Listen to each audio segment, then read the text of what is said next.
President Trump says he plans to keep troops in Iraq to monitor Iran. This comes as he also plans to withdraw U.S. forces from Syria and Afghanistan amid talks with Iraqi officials about allowing U.S. troops now stationed in Syria to move to Iraq. I want to be looking a little bit at Iran because Iran is a real problem. Whoa, that's news. You're keeping troops in Iraq because you want to be able to strike in Iran? No, because I want to be able to watch Iran.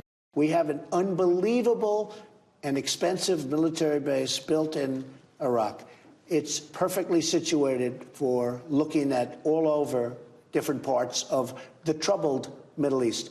We're going to keep watching, and we're going to keep seeing. And if there's trouble... Joining us now, Walid Phares, Fox News national security analyst. This is a complicated chess game, as always, Walid. What do you think of the moves the president is talking about making? These moves are taking place, as you said, John, in a very complicated geopolitical situation. But let's try to simplify it. In Iraq, it makes all sense that the United States will maintain a base, a presence, not just to monitor Iran. Let me add one thing that the president may not have said for political reasons, to deter Iran. So the Iranian regime will know that we are present just next door. And if they want to improve those missiles, as we heard 48 hours ago, they want to improve the long-range missiles, we will be there.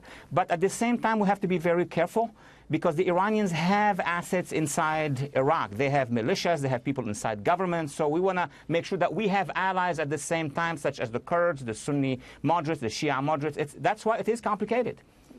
The president is getting some pushback specifically on this idea of withdrawing U.S. troops from Syria, not only from his political opponents, but from his political allies, the Republicans, like Senator Ron Johnson. Listen to this.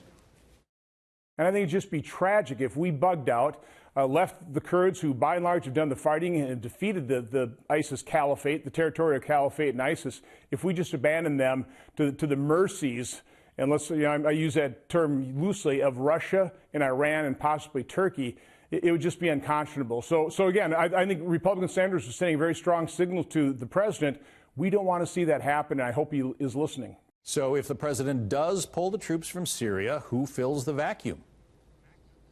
That's the greatest idea that we need to discuss, but very quickly. I think there is a misunderstanding and there is a missing link between what the president is stating, that is, we need to leave, and he's right. There's an American majority that wants that to happen, and those in his own party or in Congress who say, but if we leave, we are going to abandon our allies. But what we can do basically is prepare our allies and also get into the scene some regional forces before we leave. So we leave after we organize ourselves and our allies, making sure that they are protected. That should be the U.S. policy that would make more sense inside Syria. So do you think that by essentially threatening to leave, the president is sort of trying to strong-arm the Saudis and the Egyptians and some of the other nations in the neighborhood to step up and fulfill a defensive role there?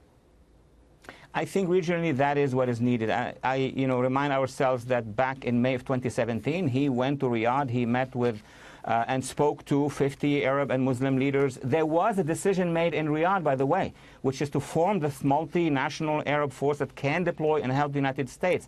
Unfortunately, 2017, 2018, we didn't do much about it, neither us nor the Arabs. So I think it is time now for the president to speak directly to the leaders of the region and include Jordanians, Egyptians, UAE, Saudis, and others as well, maybe Europeans, to form that multinational force, which will be very useful, not just in terms of defending the population, but also separating between Kurds and Turks and ending ISIS. The Kurds would be slaughtered, many observers have said, if the United States pulls out. Is that the case? Do you see that happening?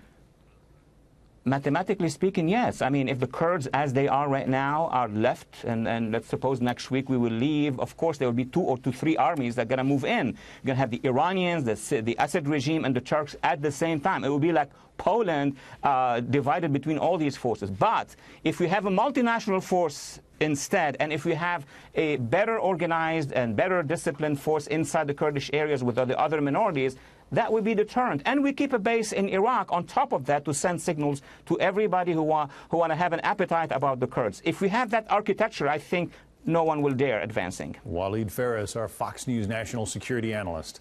Thanks, Walid.